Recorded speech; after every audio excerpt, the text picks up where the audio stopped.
Avant, c'était beau. Pour nous, quand on s'amusait, tout ça. Là, pour les gens, c'est même plus une cité, c'est une rue. Hein. Il n'y a plus de vie, il n'y a plus d'âme.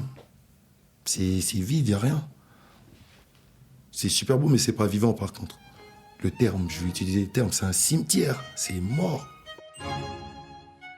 Il y a 35 ans, dans un quartier populaire de Paris, la cité Paganini sortait de terre. Un ensemble d'immeubles modernes, avec ses équipements, ses services et ses commerces. Aujourd'hui, elle n'a plus le même visage. 20 ans après, j'ai retrouvé mes copains d'enfance pour qu'ils me racontent Paga, notre cité, leur cité. La Cité des Hommes, une série documentaire de Seam Boutata, réalisée par Samuel Hirsch, pour le podcast À suivre sur Arte Radio. Épisode 8. La cassure.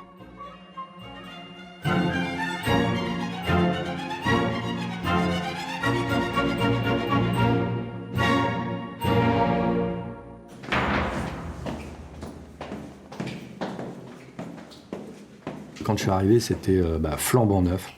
Elle sortait de terre en 85. Et puis, inexorablement, avec les années, ça s'est dégradé. Avec le vandalisme. Les jeunes qui traînent dans les halls, souvent, ont tendance à dégrader. C'est absurde parce que c'est des endroits où leurs parents, leurs voisins habitent. Mais voilà, il y avait une dégradation de ce point de vue-là.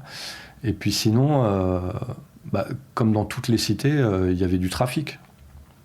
Ça dégrade les relations entre les gens parce que ça crée du passage ou, comme on dit maintenant, parce que maintenant je suis vieux donc je peux le dire, des incivilités et des tensions entre les habitants.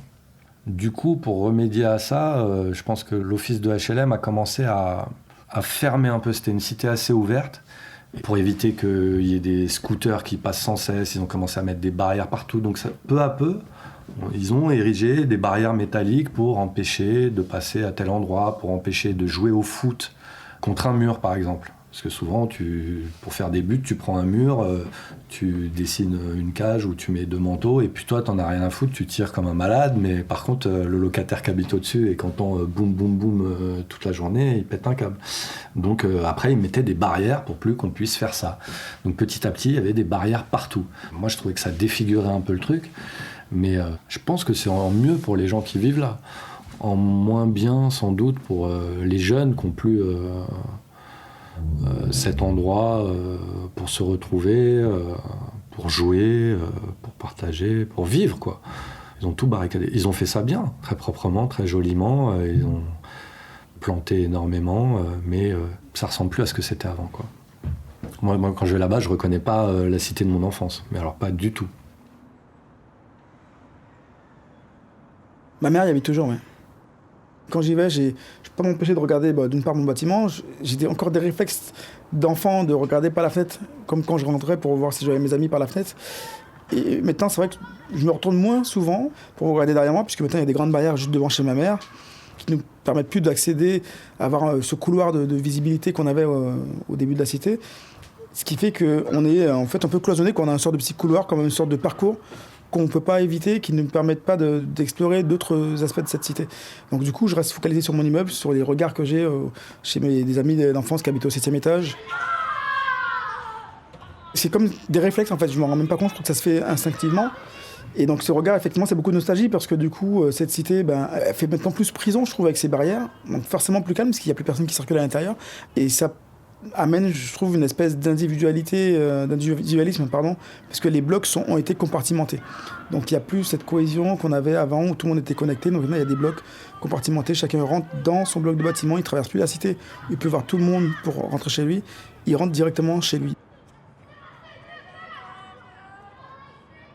Mais du fait de la modification de l'architecture, notamment par bloc, en fait, on rentre et puis on va directement vers le bâtiment qui nous intéresse. On ne passe plus dans la rue Patrice de la Tour du Pin comme à l'époque où tu pouvais rencontrer ou discuter avec des gens. Voilà. Il n'y a plus ce lien. C'est devenu vraiment un peu une sorte de système de cases, quoi. Tu reviens, tu rentres. Voilà. C'est ce qu'on appelle pudiquement la résidentialisation. Donc même pour les gens de l'extérieur, c'était une cité et ils ont essayé de faire en sorte de la résidentialiser. Quand je suis arrivé, on était tous ensemble. Pour parler clairement, il y avait plus de blancs dans la cité à l'époque. Il n'y avait pas cette espèce de sectorisation que je peux remarquer maintenant, et pas uniquement dans notre cité, mais un peu partout. C'est que c'est pas uniquement les Noirs sont avec les Noirs, les Arabes avec les Arabes, c'est au sein même de certaines communautés, c'est maintenant presque le pays qui prime. Et puis surtout, il s'est développé, je pense, une insécurité qu'il n'y avait pas quand nous on est arrivé à la cité. On était plus, c'était un truc bon enfant. Et puis après, il y a alors je ne sais pas si c'est lié à la conjoncture économique qui a fait que tout s'est un peu paupérisé et que il y a beaucoup de gens qui sont partis. Ils ont coupé la cité en 3. Ça a commencé comme ça en fait. Avant, on avait des espèces de pelouses sur lesquelles on pouvait passer. Là, ils ont mis des barrières vertes avec des grillages et on a commencé à être un peu guidé quand on voulait aller d'un endroit à l'autre de la cité. On ne pouvait pas passer par où on voulait. Pareil, il y avait une petite place qui s'appelait le Carré devant chez moi et on jouait au foot. Les locataires se sont plaints et en fait ils ont tout grillagé et c'est devenu une espèce de place qui servait à rien parce qu'il y avait une espèce de grosse cage à oiseaux au milieu mais qui servait à rien. Et puis finalement ils ont complètement segmenté la cité en 3 parties. Mais je sais pas, ça correspond à presque comme on va dire résidence A, résidence B, résidence C, où les gens peuvent plus aller d'un endroit à l'autre de la cité sans passer par le boulevard. Pour moi, c'est vraiment la grosse cassure qu'il y a eu, et au niveau architectural, et au niveau même, dans ce qu'implique le relationnel entre les gens, quoi. Les gens étaient, voilà. Mais bon, ça, je pense qu'à terme, alors je sais pas dans combien de temps, mais ils devraient arriver même à détruire la cité et refaire ce qu'ils appellent les écoquartiers ou les. Mais je pense qu'à terme, ils vont la détruire. Ouais. Je pense qu'ils ont voulu éradiquer le business parallèle qu'il y avait entre les shit, puis sûrement autre chose, j'en sais rien. Ce qui est complètement faux, parce que de toute façon, des dealers, il y en a, et puis des consommateurs, il y en aura, et il y en aura tout le temps. C'est juste que le problème s'est déporté ailleurs, mais plus dans la cité. Alors qu'est-ce qu'ils ont fait ? Ils ont muré la cité, ils ont mis des barrières, ils ont mis des grilles, là où on pouvait jouer à l'époque. Donc en fait, il n'y a plus d'espace pour les enfants. Le seul endroit où t'es, là pour le coup, t'es dans la rue. T'es plus dans la cité. T'as plus ce cocon familial, amical qui existait à l'époque. T'es dans la rue. Puis tu vois les gosses, c'est pas les mêmes. Alors ça s'amuse toujours, parce que c'est des gosses. Mais ils ont pas eu, entre guillemets, la chance que nous, on a pu avoir. Et ce côté un peu plus sympa, un peu plus léger, tu vois. Là, ils sont dans la street, quoi. Ils sont vraiment dans la street. Nous, je trouve qu'on était dans une espèce de village urbain. C'était pas du tout pareil. Donc la cité d'aujourd'hui, je suis content de pas l'avoir connue, moi, à mon adolescence ou à mon enfance, parce que j'aurais pas kiffé comme j'ai pu kiffer la mienne, quoi. Je pense pas qu'ils pourront vivre ce que nous, on a vécu.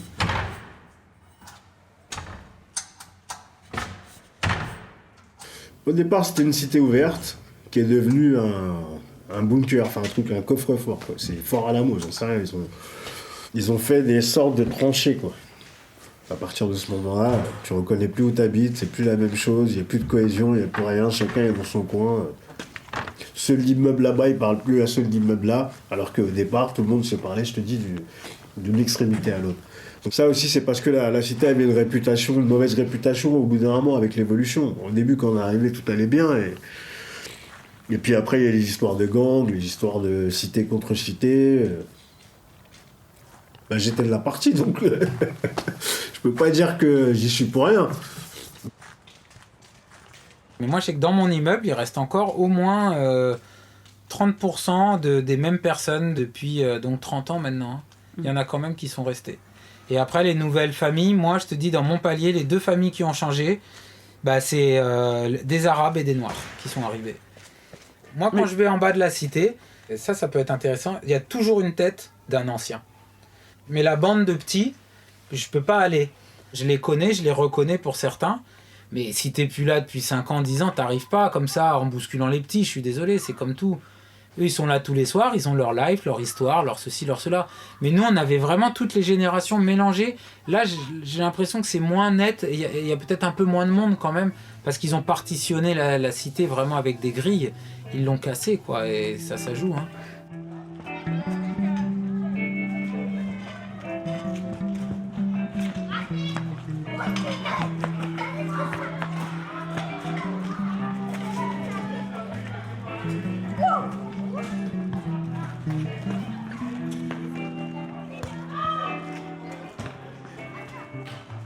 Déjà, ça me fait mal. Moi déjà, comme j'ai dit, je suis d'une génération, je suis de la moitié.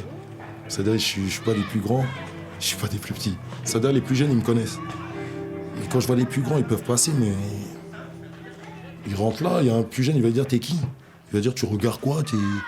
Déjà, de là, c'est malheureux, quoi. Ça a changé, vraiment changé, quoi. On n'a plus dedans, on sait plus ce qu'il y a. Même les jeunes ne nous reconnaissent pas. Quand on vient, t'es qui, toi? Ils savent pas ce qu'on est passé par là. Ils savent pas c'était quoi avant. La cité d'avant, ils savent pas. Dommage pour eux. Même quand moi je suis toujours vivant, j'ai toujours été comme ça, vivant. Même que je vois les gens, Cassine, quand ils me voient, des fois ils sont plus vivants. Et chaque fois qu'ils me revoient, ils me reparlent de la cité, comment c'était auparavant. C'était beaucoup mieux avant. Ça veut dire les gens, ils ont ce petit truc. Ça leur fait mal comment c'est devenu, quoi.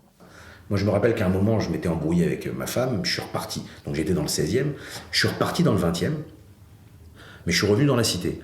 Et j'ai senti un truc que j'avais pas senti à l'époque. Alors, c'est un peu philosophique, mais je le pense. Tu sais, moi, je crois à la loi de l'attraction. Le fait que tu attires ce que tu émets comme énergie. C'est-à-dire que si tu te sens bien, heureux, détendu, alors il y a des choses bien qui t'arrivent dans la vie. Le problème, c'est que ça marche aussi dans l'autre sens. Quand t'es pas sûr, quand t'es pas bien, quand t'es apeuré de certaines choses, bon, donc il y a une énergie. Vu que j'ai vécu dans le 16e, j'ai vu des gens qui étaient détendus. Les mecs, ils ont du pognon, ils ont des mèches, ils ont des Porsche, ils partent en vacances. Ça roule, tu vois. Donc quand tu les vois marcher dans la rue, eux-mêmes, ils dégagent quelque chose d'agréable. C'est-à-dire qu'il y a une atmosphère de tout va bien.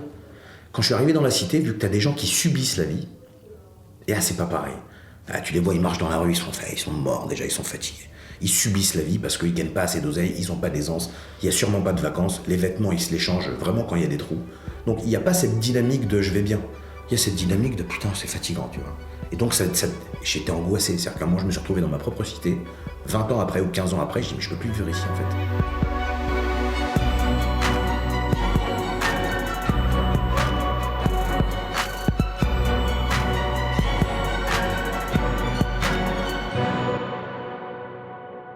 À suivre sur arteradio.com.